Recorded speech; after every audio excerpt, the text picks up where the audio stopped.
Hello everyone, welcome back to my channel Bunny's Biology. In today's class, we will learn about 5' capping. This is a chemical modification in mRNA, and this modification takes place exclusively in eukaryotes, not in prokaryotes. So this capping modification in mRNA is a chemical modification, and this is added to the very beginning end, that is the 5' end of a newly made eukaryotic mRNA. So this is the newly made mRNA, also called pre-mRNA. And this pre-mRNA is modified at the 5' end. So why this modification is required? So we will discuss gradually. So we all know that DNA is transcribed into mRNA by the process of transcription, and this mRNA is transcribed into protein by the process of translation. So when we compare transcription and translation in prokaryotes and in eukaryotes, it becomes clear that the two processes takes place in fundamentally different way, both in their mechanism and in their cellular location where they takes place. That means in prokaryotes, transcription and translation process takes place in the cytoplasm, and the transcription coupled with the translation. But in case of eukaryotes, it different. Transcription takes place in the nucleus and translation takes place in the cytoplasm. So in eukaryotes, transcription start in the nucleus, and RNA polymerase II bind to the DNA promoter. So if I draw the structure of DNA, so this is the site where the RNA polymerase II bind, and this is the promoter site, and RNA polymerase to the promoter site and synthesizing pre-mRNA, and this pre-mRNA then transport through the nuclear pore. So this is the nucleus and this is the nuclear pore through which mRNA transport and reach to the cytoplasm. This is the mRNA where the mRNA used as template to synthesize protein. So in the nucleus, along with mRNA, other several types of RNA also synthesized, like rRNA, tRNA, pre-miRNA, and these RNA are synthesized by different RNA polymerase. So here pre-mRNA is synthesized by the RNA polymerase II. So once the transcription is complete, the mRNA must travel through the nuclear pore and reach the cytoplasm. But before the translation procedure start, inside the nucleus, pre-mRNA must be properly processed, that is the splicing, RNA 5' capping and 3' polyadenylation, and then transported through the nuclear pore. So before it begin the journey, the mRNA molecule need to be stabilized. So to stabilization the mRNA, the cell add two protective modification. One is 5' capping at the beginning end, that is 5' end, and another is the poly A tail at the 3' end. So this 5' cap prevent degradation of newly formed mRNA. So this is the DNA where the mRNA is synthesized, and this is the newly made mRNA, and this is the first 5' end, newly made 5' end, that is the pre-mRNA, and this pre-mRNA first 5' end should be modified to prevent degradation. So which enzyme is degrade this 5' end? That is the 5' to 3' exonuclease enzyme. So this 5' end is degraded by the 5' to 3' exonuclease enzyme. So 5' end should be modified by the capping formation. So 5' capping formation is the first and most important chemical modification. So the cell must protect this end immediately as it is being transcribed. So that's exactly why the 5' end need to be added and modified, and it's act like a protective shield and prevent the mRNA from being degraded. But here is the key point, capping doesn't wait for the transcription finish. That means when the pre-mRNA is synthesized, so this is the pre-mRNA, this time capping process also takes place. So transcription and capping, these two processes continue same time. That means the 5' capping is co-transcriptional process because it happens while the RNA polymerase II is still synthesizing the mRNA. And this modification takes place very early when the nascent RNA is 20 to 30 nucleotide long. So when RNA polymerase II transcribe the DNA and synthesizing the nascent mRNA, that is pre-mRNA, it is recruit the capping enzyme through its CTD tail. So this is the CTD tail of RNA polymerase II. So when the RNA polymerase II transcribed, this time capping enzyme also recruited through the CTD tail. So the capping enzyme are responsible for forming the 5' capping process. So RNA polymerase II has a CTD tail which stands for C-terminal or carboxy terminal domain. So like all protein, RNA polymerase also protein. So this protein has a N terminus and C terminus. At its C terminus, it contains a conserved heptapeptide repeat sequence, that is 7 amino acid repeat sequence, that is known as CTD. So these heptapeptide sequence are Y, S, P, T, S, P, S. So Y means tyrosine, serine, proline, threonine, serine, proline and serine. This heptapeptide sequence is repeat again and again.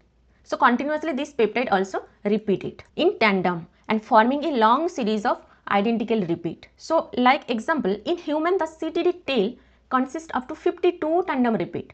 So this heptapeptide sequence repeat 52 times. This heptapeptide sequence modified by phosphorylation at different amino acid position. Like example, during elongation, serine at 5 position in CTD. This is the serine at 5 position and this is a phosphorylation.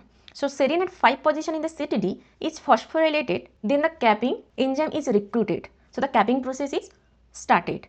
And when the serine 2 become phosphorylated, then the different factor is recruited like splicing process factor and poly-A tail formation factor. So each specific phosphorylation pattern recruited different processing factor. So during elongation, serine at 5 position, this is the serine 5 position is phosphorylated by the TF2H, CDK7 and SPT5 and which create a specific binding platform for capping enzyme. So as soon as when the new pre-mRNA emerges, it only 20 to 30 nucleotide long, the capping enzyme already recruited to the CTD immediately act on the 5' end.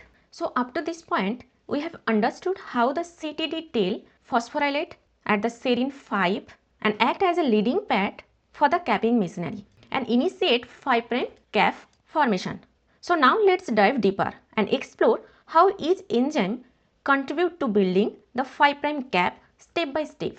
So at the first, the nascent RNA emerges. So this is the pre-mRNA or nascent mRNA. So at first, the pre-mRNA emerges with 5' triphosphate. So the newly formed nucleotide at the 5' end that retain alpha, beta and gamma phosphate, that is triphosphate, because RNA polymerase 2 add the first nucleotide without removing any phosphate. So at first the nascent mRNA is with 5' triphosphate. So next the RNA triphosphatase enzyme that remove the gamma phosphate. This is the gamma phosphate that is removed by RNA triphosphatase and leaving a diphosphate, that is beta and gamma. So in the next step, the enzyme guanyl transferase at GMP to the 5' end of the nascent mRNA.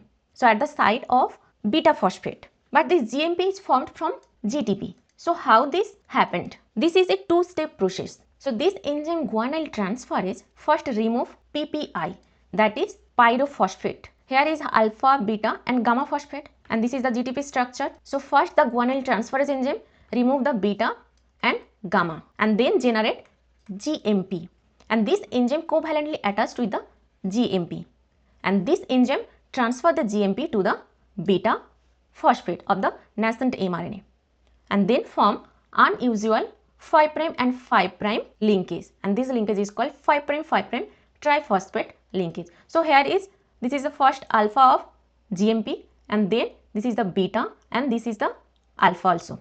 So alpha, beta and alpha and this is the nascent mRNA structure and this is the GMP structure. So once the linkage is made, this structure is further modified by methyl group, that is CH3 group and this methyl group is added to the GMP site, that is guanine, newly added guanine and also added the purine at the original 5' and this is the purine of the original 5' end of the mRNA and this methyl group is added to the N7 position of the guanine.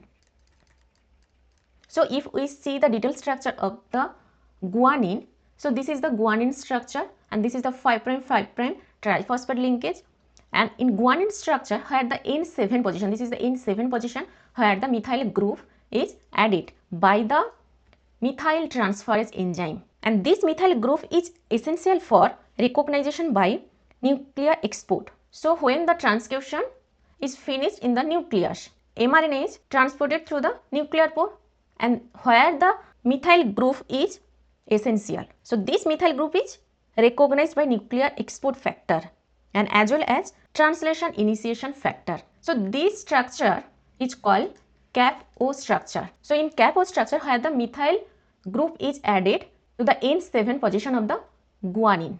Also in some case of higher eukaryotes, add extra methyl group at the 2' position. So this is the 2' position of the first and second nucleotide. So this is the first nucleotide and this is the second nucleotide, and this is the pre-mRNA.